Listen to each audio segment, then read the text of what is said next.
This is a story I have wanted to tell for a long time. Yes, it is very long. It is as long as it needs to be to say what I need to say. I included a TLDR at the bottom. This took place between 1995 and 2002. Everyone has had a bad friend or two. I had an epically bad friend. If it hadn't happened to me, I would never have known that this strange mental disorder was real or that people could behave this way outside of Lifetime Channel movies. I grew up in northern Indiana. I went to a large high school in the mid-90s. In my senior year, I met another student named Hannah, who had recently transferred from the main local Catholic high school in the area. That was unusual to transition so late from private to public school. Hannah said she had been expelled because of a fight with another student over some drama about a boy. She said the other girl had made allegations against her and accused her of attacking her. Whatever had happened, the police had been contacted and she had restraining order placed on her by the other girl. It had forced her expulsion, and that was how I came to meet her. Hannah said none of it was true. She said she never tried to hurt her. Later, I went to college in Indiana. She went to college in Florida. One day, a friend of mine from the dorms ran into a guy she had known from Catholic school back in my hometown. Once he left, she told me about this incident that had happened to him where these two girls were fighting over him about which one was his girlfriend. Neither one of them was dating him, and yet both of these girls thought that they were in a secret relationship with him. The whole thing had been very strange. Then she said one of them was a girl named Hannah. The next summer, I was back in my hometown and Hannah was also. I hung out with her casually. I told her what I had heard about her. She said she would tell me what really happened. She had a crush on this boy, but she had seen him talk to another student named Julie, and she became jealous. She said she was convinced that this boy, Mike, wanted to be her boyfriend. She was sure Julie must have said something bad about her. Hannah said Julie was popular and pretty and a cheerleader, and she hated everything about her. So she decided she would try to see if she could push her to commit suicide. Hannah said it hadn't worked, but that she had a nervous breakdown. I asked her what she had done. We went back to Hannah's house. Up in her bedroom, she pulled something out from the back of her closet. It was a set of books. One was a book on how to use dirty tricks to get revenge on people, and one was a book with a cartoon character on the front, pulling their hair out, and it said in big letters, gaslighting. I know it's a common phrase now, but back in 1995, I had never heard of it. I asked Hannah what the book was about, and she said it was about how to drive someone crazy. She said it was simple. You just make them believe things aren't really true or that things they think are real never happen. She told me what she really did to Julie a couple years back in high school. She had pretended to be friends with her. She got her phone number, and then she had started making these anonymous phone calls to her. This would have been way before cell phones were common. She had a friend from her church who had a crush on her, and she would trade sexual favors with him in exchange for him pretending to be Mike on the phone. He would get a blowjob for every time he did this for Hannah. Fake Mike would tell Julie not to talk in school so that they could keep things private. Hannah would put notes in her locker and sign Mike's name to them. Fake Mike would make plans to meet Julie at the mall or the movies and then never show up. It sounds very stupid, but they would have been 14 or 15-year-old girls when this happened. Hannah said she had done something really embarrassing, but that it had worked. She had a mixtape, and she would whisper nasty little phrases like, "You want to die," or "You should kill yourself" between songs, and had played it in her bedroom when Julie was over. Obviously, she commented on it, and Hannah sat there with a straight face and said she didn't hear anything and had no idea what she was talking about. She had set it up with her brother earlier and had asked him to help her play a prank on her friend. He came into her bedroom and said he couldn't hear anything and turned around and told Julie that she must be crazy and hearing things. Julie's parents decided to confront this boy and his family about his behavior towards their daughter. He had no idea what was going on because her parents had confronted this boy about something he was never doing. Julie had been publicly humiliated at her high school, and everyone was talking about how she was crazy. Hannah loved every bit of it until Julie's parents got their phone bill and decided to give it a good look. Mike had not been calling their house, but somebody had been. They had numerous anonymous phone calls. They checked it out and found out they were all coming from Hannah's home phone number. Julie confronted Hannah about it at school, and that was when something violent happened between the two of them in the stairwell. Julie said Hannah had started screaming at her that Mike was her secret boyfriend. Hannah was very angry about that. She said Julie made that part up to try to get back at her and embarrass her for what she had done. She said Julie was exaggerating about what happened in the stairwell, and it had been an accident. She said she never tried to push her over the railing. She had merely bumped into her. Hannah wasn't embarrassed about it. She was proud of it. The only thing that upset her was that she had been caught, but she said that most of the people at her Catholic school still thought that Julie was crazy, so she considered it something of a victory. Hannah didn't have anything to say in her defense, just that when she liked a boy, she would do anything to be with them. That summer, Hannah started dating a guy named Derek. Every time I saw her, she told me tales about their wild and crazy sex life and how much he was in love with her. Hannah said it was a secret affair and they were sneaking around behind his girlfriend's back. We saw him once at a party and he screamed at Hannah to stay away from him and leave him and his girl alone. Someone had been making strange anonymous phone calls to him and his girlfriend. He paid to have the number traced back and found out it was Hannah. Hannah admitted that she had been trying to break them up because he was taking too long to do it himself, but that she had overplayed it, and now he was angry and had broken things off with her. She was depressed after Derek, so I took her out to a bar. Hannah started flirting with this much older guy in his 40s who was sitting by himself. She had recently purchased a cell phone. This would have been in '96 or '97 when they were still kind of new and novel. The next thing I knew, she has this phone out, and I thought she was giving this old guy her phone number. Instead, he asked her what she wanted him to say. She typed a phone number in, handed the guy her phone, and he made disgusting comments to whoever answered about how he was having sex with this guy's girlfriend and commenting on what a whore she was. He hung up and started laughing and handed the phone back to Hannah. Hannah gave him a $20 bill and said the girl was a bitch and deserved it for stealing her boyfriend. She was paying complete strangers to anonymously call people she hated on her cell phone and recite some prearranged script to spread rumors about them. I ran into a mutual friend later in the summer and mentioned that Derek had broken things off with Hannah. She gave me a very funny look and said that maybe there had never been any relationship to break off.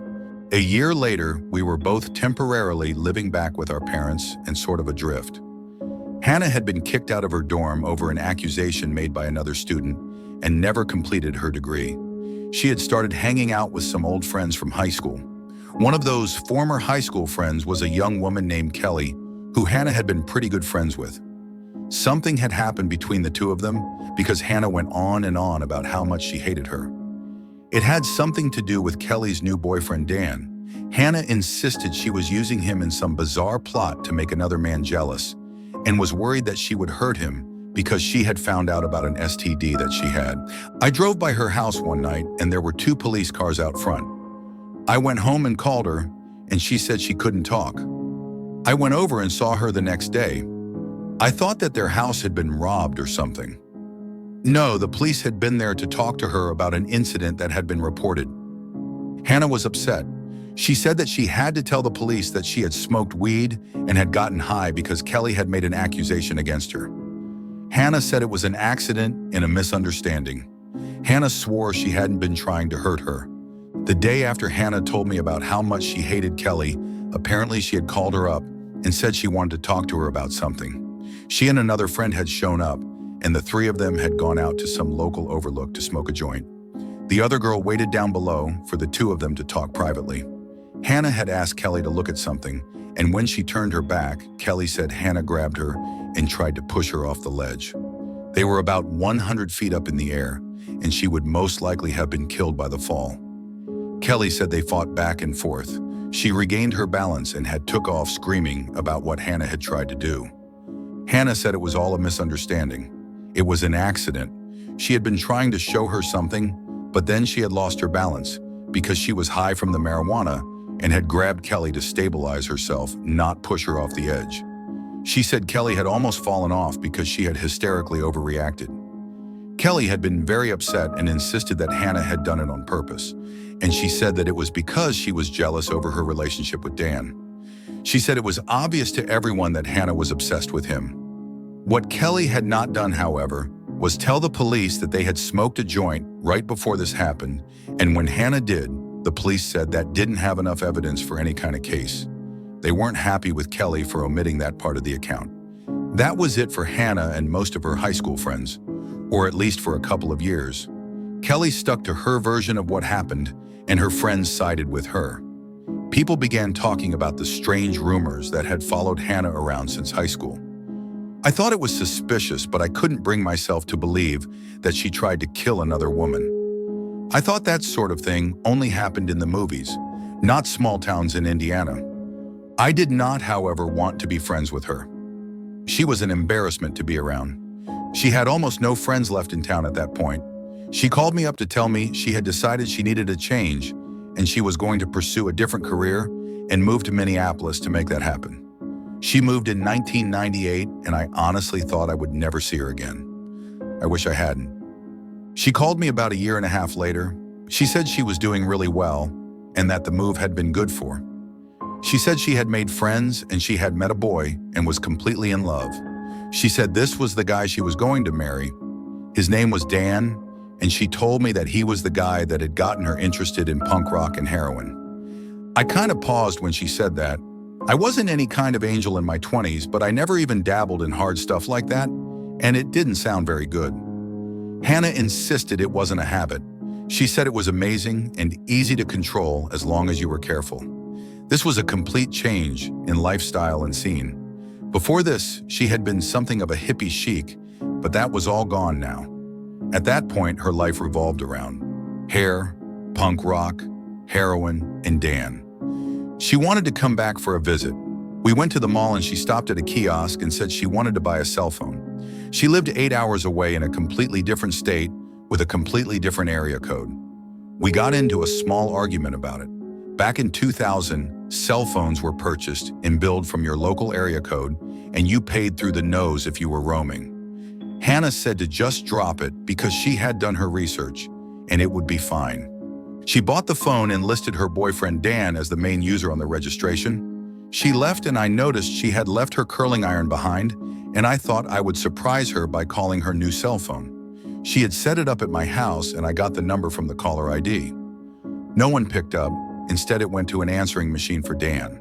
The same Dan that had been dating Kelly years earlier, and the same Dan that Hannah had been accused of being obsessed with. There was no doubt about who it was. I hung up and I wondered why she had lied to me about who her boyfriend really was. A couple of minutes later, Hannah called me back on her original cell phone. She played it off as a coincidence that I had just called that other number. She said she had run into hometown Dan and his friends, and he had lost his phone, so Hannah had done him a favor and given him the one she had just purchased.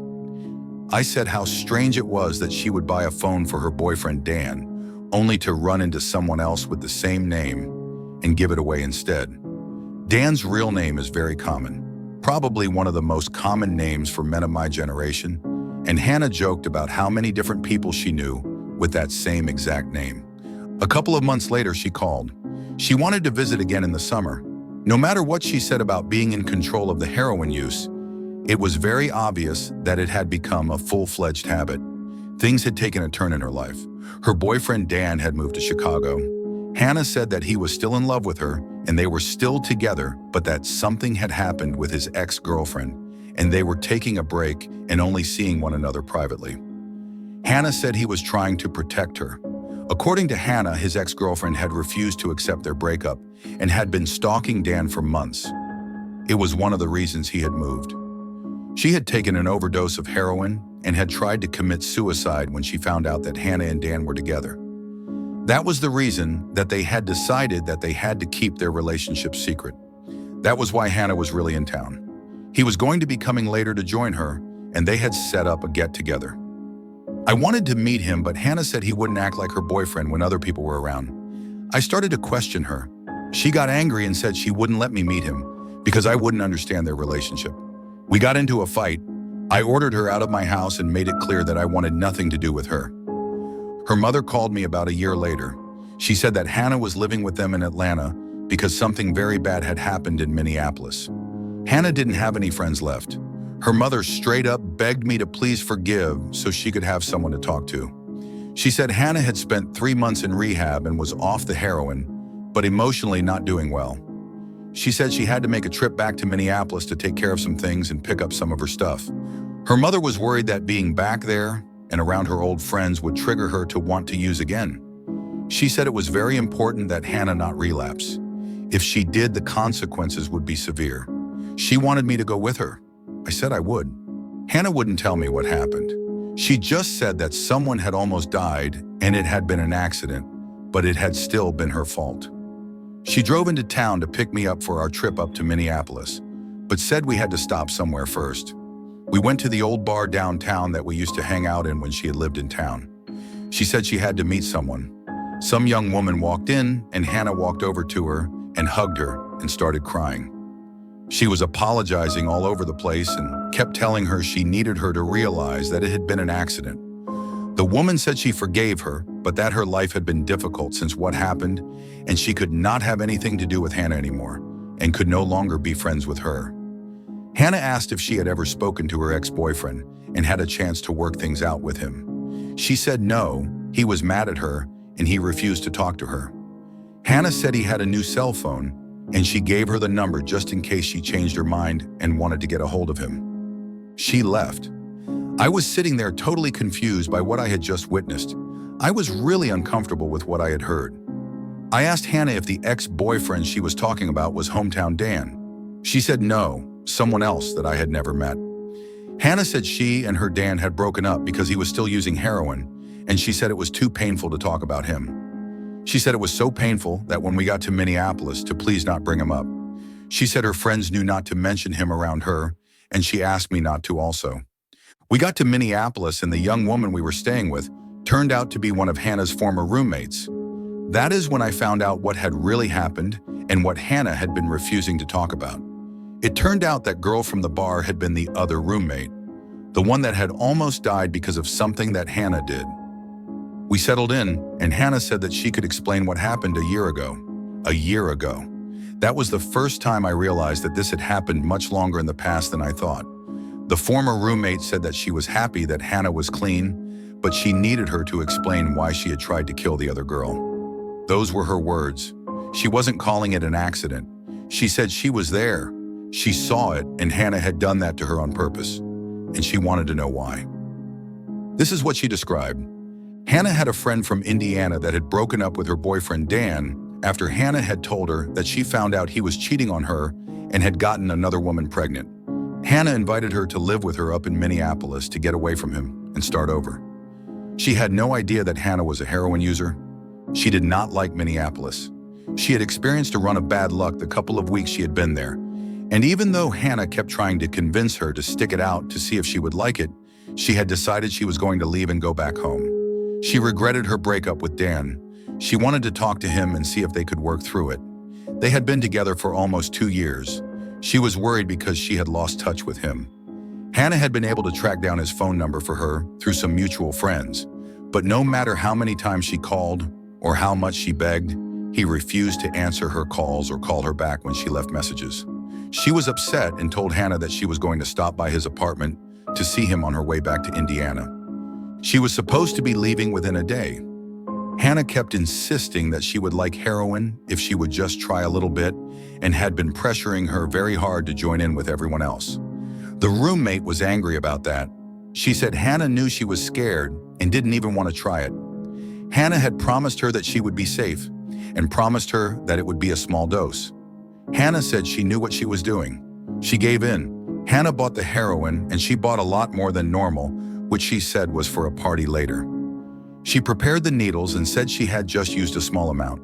Instead, she had used all that she had bought, which turned out to be way more than was necessary to kill all of them. Hannah had given the girl the injection, and she slumped over immediately and stopped breathing. Hannah had then moved on to the other roommate and told her everything was fine in the other room and that she was enjoying herself. She tried to convince her to take her dose, but she wanted to check on the other girl first. Hannah walked over and had an imaginary conversation with the young woman who was completely unconscious and tried to convince the other roommate that she was fine. She went to check on her herself and immediately saw she wasn't even breathing, panicked, and started screaming at Hannah about why she was lying. She ran for the phone. Hannah ran after her. She dialed 911. Hannah grabbed the phone and hung it up. They called back and she said it had been a mistake and they were fine. Hannah wouldn't let her near the phone and kept trying to tell her that she was being hysterical and that everything was okay. Hannah tried to pin her down and force the needle on her, and she fought back and ran out of the apartment and down the hall to a neighbor's. They called 911. When the paramedics got there, the girl was clinically dead. They worked on her and got a heartbeat and transferred her to a local hospital in a comatose state. She lived, but for a while it wasn't clear if she would pull through. Hannah told the police she didn't know why she had done it. After talking with a lawyer, she said it was because of heroin psychosis and that she had been temporarily insane at the time. She agreed to a long-term rehab stay and a year of drug testing and probation. After that, the charges against her were dropped. That had been the reason that it was so important Hannah did not relapse. She would have been looking at prison time. Hannah said it had been a strange temporary hallucination that had caused her behavior and that she had never meant to hurt her, and the whole thing had been an accident and a misunderstanding. The same excuse she always used. I am going to spell this out since the morons who work for the Minneapolis Police Department were too stupid to realize this 20 years ago. Hannah was obsessed with this girl's boyfriend, Dan. She had been obsessed with him for years. She had developed a detailed and deranged fantasy that the two of them were in a secret relationship together because she has a peculiar and somewhat rare psychiatric condition called erotomania, or Declare-Ma-Bolt's syndrome. She believed that this young woman was standing in the way of their romance, and so she ingratiated herself to her and pretended to be her friend so that she could find a way to get close enough to her to get her out of the way. She successfully managed to spread rumors and interfere in their relationship enough that the two of them broke up, and then Hannah invited this young woman to Minneapolis to isolate her from her other friends and control what information she had access to. This was the year 2000. We didn't have text message or Facebook back then for keeping in touch with people. She lulled her into a false sense of friendship and security so she could manipulate her and get close enough to her to hurt her. When she realized she was still in love with Dan and wanted to talk to him, Hannah realized that she would eventually find out that the rumors she had been told were not true and that Hannah was the source. She purchased a cell phone in Indiana and made a recording of Dan's answering machine message so that she could impersonate him on the phone, and so the young woman would believe she was in contact with him. She never knew that Dan never received the messages. Hannah was using that to spy on her. When she said she was going to go back home and show up and see if Dan would talk to her in person, Hannah knew that meant she would find out she had given her a fake phone number and that she had gone to extreme lengths to prevent her from speaking to him, and it would have been obvious why. She tried to talk her into trying heroin because she planned on killing her and her other roommate, because that would be a good way to make it appear to be an accident. Hannah was about to have her obsessions with Dan, her delusional beliefs about him, and her bizarre mental disorder exposed, and she knew that. She knew for at least a day or more before the incident, which is why it is clear that her actions were premeditated, because her motive was. All of this would have been remarkably easy to figure out if the police had contacted Dan and if they had taken a look at Hannah's phone records. Phone harassment has always been her favorite hobby. Instead, they treated it just like the other 999 overdoses they have to respond to every month and gave Hannah the old rehab or prison option. Since her family could afford a lawyer and a 3-month rehab stay, that was the option she took. The police never investigated her for anything, never contacted the man Dan at the center of this, and never took any serious look into her background. It wasn't an accident, it was an attempted murder, and a pretty easy one to prove at that. Instead, the police totally dropped the ball, and because of their incompetence, she was allowed to completely get away with it. By the way, just in case any idiots who work for the Minneapolis Police Department ever read this, there is no statute of limitations on first-degree attempted murder. She tried to talk her into trying heroin because she planned on killing her and her other roommate, because that would be a good way to make it appear to be an accident. Hannah was about to have her obsessions with Dan, her delusional beliefs about him, and her bizarre mental disorder exposed, and she knew that. She knew for at least a day or more before the incident, which is why it is clear that her actions were premeditated, because her motive was. All of this would have been remarkably easy to figure out if the police had contacted Dan and if they had taken a look at Hannah's phone records. Phone harassment has always been her favorite hobby. Instead, they treated it just like the other 999 overdoses they have to respond to every month, and gave Hannah the old rehab or prison option. Since her family could afford a lawyer and a 3-month rehab stay, that was the option she took. The police never investigated her for anything, never contacted the man Dan at the center of this, and never took any serious look into her background. It wasn't an accident, it was an attempted murder, and a pretty easy one to prove at that. Instead, the police totally dropped the ball, and because of their incompetence, she was allowed to completely get away with it. By the way, just in case any idiots who work for the Minneapolis Police Department ever read this, there is no statute of limitations on first-degree attempted murder. At the time, I didn't know any of this. I was trying to act as a support system for a former friend who was suicidal on the cusp of a heroin relapse.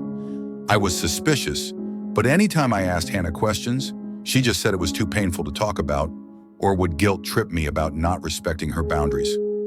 She had sworn to me that this young woman had never been in any relationship with the Dan from our hometown that she had known years earlier. I returned to Indiana, and Hannah returned to her parents in Atlanta, and I didn't talk to her for a while. She called later and wanted to visit her old hometown again. Once again, I let her stay with me.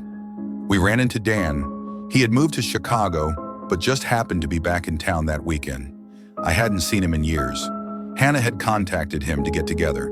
She spent the whole afternoon trying to pull him aside to talk to him, but instead he made it clear that he had only shown up because he wanted to see me. He had broken up with Kelly years earlier, but I thought he had a long-term girlfriend since then. Dan said she had left him a year ago and just disappeared. He had called her repeatedly, but she had completely cut him off. He was nice to me, he was handsome, he was a lot of fun to be around, and he asked me out. We made plans to meet up the next day. I saw him at a bar, and he turned around and walked out the door and wouldn't even look at me. I was upset and confused. Hannah was super sympathetic. She apologized for not telling me what he was like, and said he had this weird thing with lying to girls and playing with their emotions by pretending to like them. It wasn't like I had never been lied to by a boy before, but this felt strange. A week later, my student loan came through, and I decided to go back to college and finish my degree. I moved a couple hours away. The first person that called me was Hannah. Once again, she wanted to come visit me. She insisted that she had gone out and got me a surprise, and she needed to give it to me in person. She said she had something really important to talk to me about, and she said that it would sound weird, but she asked me to promise her that I wouldn't tell anyone she was coming to see me. I humored her. She showed up at my apartment, and when she walked in, the first thing she asked me was if I had told anyone she would be there. At first, I said no. She said that she had something for me and reached into her purse. She paused and said that she just wanted to make sure that no one knew she was there. I was frustrated, and I kind of offhand said that no one besides my mom and best friend. Hannah got furious. She was angry that I had told anyone she would be there, and refused to show me what she had brought as a surprise for me. She went and locked it in her glove compartment because she said she didn't want me to snoop in her stuff and find it. She kept saying she wanted to talk about something, but the time wasn't right. She decided to go home a day early. Then one day, a couple of weeks later, out of the blue, she just showed up on my doorstep one evening. I was on the phone with my best friend, who, by the way, went to the same Catholic high school as Hannah, and while not close friends with her, knew who she was. I was talking to her when I saw Hannah walk up to my front door. It was an 8-hour drive from Atlanta to Indiana. I got up and opened the door, and I still had the phone up to my ear. When I opened it, Hannah had her head down, and she had one hand inside her purse. I said her name, and she looked up at me and pulled something purple from her purse. She saw I was on the phone and swiveled around and put whatever she had been holding in her hand back in her bag. She was acting very strange, and she was shaking, and I was worried. I asked her to come inside. At that point, I was convinced that she was back on heroin, and that had been the secret she had been trying to talk to me about for months. She said that she was upset about a boy and needed to talk to me. She said she had something that she wanted to show me, and she reached into her purse and pulled out a handgun. It was a purple and black revolver, and I realized from the color that it was what she had pulled from her purse when I had first answered the door. She said that she had been checking to make sure the safety was on, and I was lucky that she hadn't accidentally shot me because I had startled her. She said the gun was because she was back on heroin and scared of the part of town she had to go to in order to buy it. I didn't know it back then, but revolvers don't have safeties. She told me about a musician in Atlanta that she had met, and she was frustrated because he had a girlfriend, and she hadn't been able to find a way to get him to pay attention to her. She wanted me to tell her what I had done to Dan so she could use it on this guy. She told me he was still talking about me months later, and she wanted to know why he was still interested, even though we hadn't talked since the previous summer. From my point of view, he wasn't. He had ghosted me months earlier. Hannah kept insisting that I must have done something to him. It was like she was implying that I had hypnotized him or something ludicrous, and she wanted me to tell her. I clearly explained that I hadn't done anything, and he had ignored me and then never returned my phone calls after I tried calling him. She cried and drank for a couple of hours and then turned around and drove 8 hours back to Atlanta in the middle of the night. Just for the record, Hannah was the one who gave me Dan's phone number. After this, something very strange seemed to get set into motion. I got a phone call from an anonymous number, and when I answered, it was Hannah who said someone wanted to talk to me, and she flipped me over to a three-way call with someone else. It was Dan's roommate and best friend in Chicago, and he started screaming at me, asking me why I was playing games with Dan and messing with him. He said he was going out of his mind and I needed to call him back and stop whatever it was that I had been doing to him. I told him I didn't know what he was talking about. Dan had never called me, and I had tried to call him, and then we were disconnected. Then another anonymous call that was really Hannah, with another three-way call, and another group of boys who started yelling at me and telling me they would kill me for what I had done to Dan. Then another disconnected line before I could ask them what they were talking about. And then I called Hannah to find out what the hell was going. It was the craziest and most disturbing conversation I have ever had with another person. At first, she just kept saying that I had hurt Dan, and I could not ever talk to him again or have any contact with him. None of it made any sense, since this was about a guy that had refused to return my phone calls and had ignored me for months. Hannah started getting very upset and kept saying that I knew what I had done. I just wouldn't admit it. She said that Dan hated me and had never wanted anything to do with me, but that I was doing things to him to make him say that and pretend that he liked me instead of her. I had no idea what the hell was going on. She said that Dan was her secret boyfriend and that he was in love with her and had been in love with her for years. She said that the two of them had been together since they were teenagers and that I knew it but was pretending not to. I asked her how she could have been his girlfriend when I knew of others girls he had dated. She started screeching that those weren't real relationships. He was only pretending to like them. When he talked about them, he was really talking about her. But other people kept doing things to him so that he couldn't tell her directly how he felt. But she knew. She insisted that he found ways to let her know that he was really thinking about her.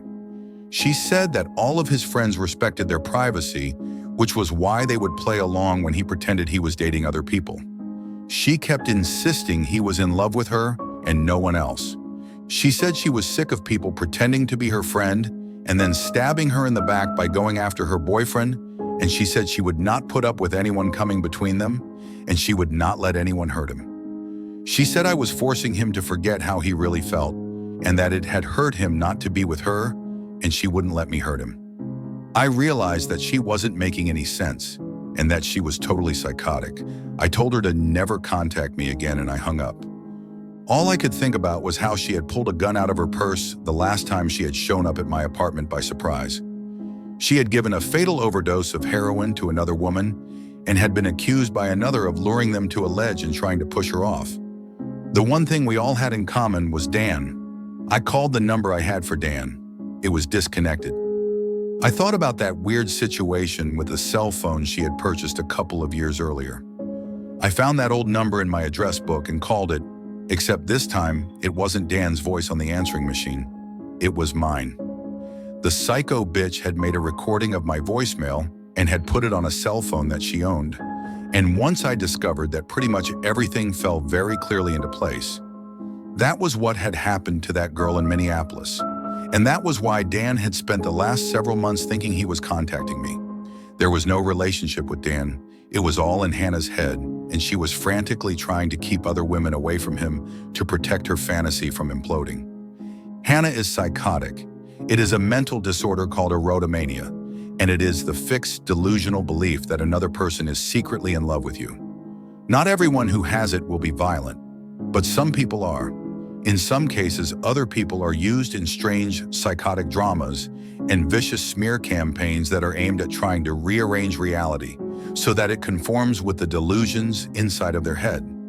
The people that are perceived as standing in their way can be the victims of extreme violence. Hannah showed up the next day at my apartment screaming at me to let her in. I would not, and I was getting ready to call the police when she started crying and saying that Dan had killed himself. And then she walked away, and that was the last time I ever saw her. I spoke to my parents, who told me that I had received several phone calls to their house from people letting me know the same thing. I changed my phone number to keep her from contacting me. I contacted the police in Indiana, who said if she showed up again, that they could arrest her for felony intimidation, but not for anything she had done months earlier. I contacted the police in Minneapolis, but I knew very little information, only Hannah's name, not where or when it had happened. I asked repeatedly to please be allowed to speak to someone, but the woman on the phone said they weren't interested in talking to me. I moved so she wouldn't know where I lived.